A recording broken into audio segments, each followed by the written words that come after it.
नमस्कार।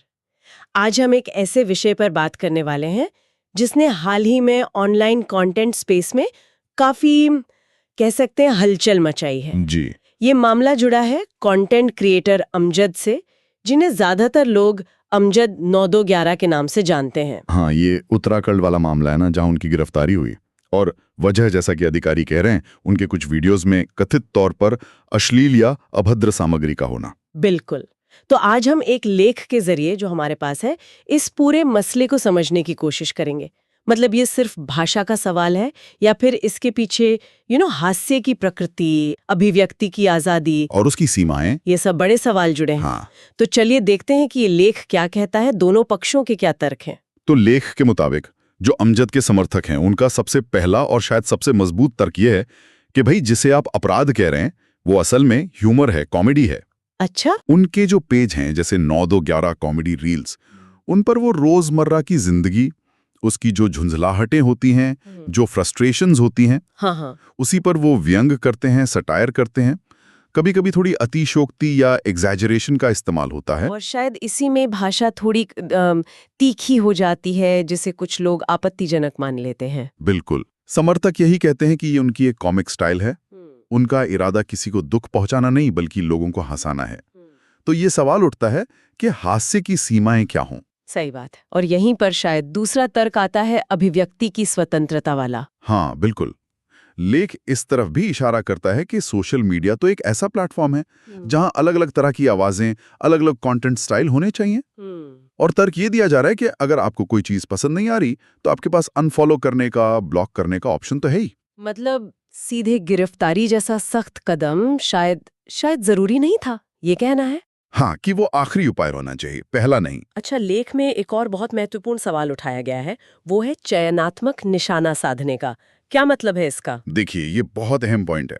लेख ये सवाल उठाता है कि क्या सिर्फ अमजद को ही टारगेट किया जा रहा है। अच्छा। क्योंकि अगर आप देखें तो भारतीय कॉमेडी सीन में, फिल्मों में, इंटरनेट मीम्स में भी कई बार ऐसी भाषा या ऐसी सिचुएशंस होती हैं जिन्हें अभद्र कहा जा सकता है। हाँ, ये तो है। तो सवाल ये है कि फिर सिर्फ एक इन्फ्लुएंसर पर ही इतनी सख्ती क्यों? कहीं ये दोहरा मापदंड तो नहीं? ये सोचने वाली बात है। और इसी से जुड़ा एक और पहलू लेख बताता है, अमजद की लोकप्रियता, कि वो इतने पॉपुलर क्यों हैं। जी, और लेख के अनुसार उनकी लोकप्रियता का एक बड़ा कारण ये है कि उनका कंटेंट आम आदमी के जो रोज के संघर्ष हैं, जो फ्रस्ट्रेशंस हैं, उन्हें वो बिना किसी लाग लपेट के बहुत सीधी, कभी-कभी रूखी भाषा में दिखा देते हैं।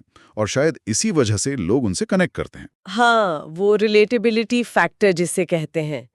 शायद इसी सीधेपन की वजह से कुछ लोगों को वो भाषा ज्यादा चुभती भी हो सकता है। ये दिखाता है कि कैसे वो रॉनेस, वो कच्चापन भी ऑनलाइन कंटेंट में मायने रखता है। लेख एक और सुझाव देता है जो मुझे काफी संतुलित लगा, वो है सजा की जगह सुधार पर जोर देने का। हाँ, मतलब कि क्या गिरफ्तारी और लीगल एक्शन ही एकमात्र रास्ता है, या फिर बातचीत से, गाइडेंस से, या कंटेंट मॉडरेशन के दूसरे तरीकों से भी बात बन सकती है, ताकि क्रिएटर अपनी स्टाइल को बदल सकें अगर जरूरत हो, बिना उन्हें सीधे अपराधी बना दिए। बिल्कुल। लेख का झुकाव इसी तरफ ज्यादा लगता है कि भाई ठीक है, उनकी भाषा या स्टाइल पर बहस हो सकती है, पर अमजद 9211 है तो मूल रूप से एक एंटरटेनर, जिनका इरादा हंसाना है, नुकसान पहुंचाना नहीं। जी।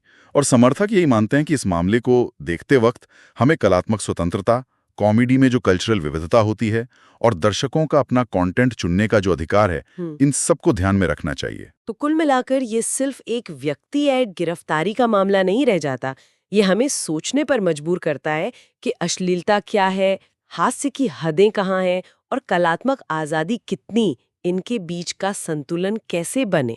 निश्चित रूप से।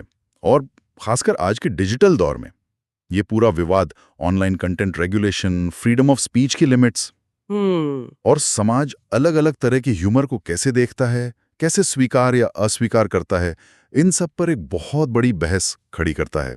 और इसी नोट पर हम आज की ये गहन चर्चा समाप्त करते हैं, लेकिन श्रोताओं के लिए एक सवाल छोड़ जाते हैं। ऑनलाइन कंटेंट की इस विशाल और लगातार विकसित होती दुनिया में वो महीन रेखा आखिर कहाँ खींची जानी चाहिए, जो मजाकिया अंदाज में सीमाओं को चुनौती देने वाले कंटेंट को उस सामग्री से अलग करे जिसे कानूनी या सामाजिक तौर पर अस्वीकार्य या अश्लील माना जाता है। जरूर सोचिएगा इस पर।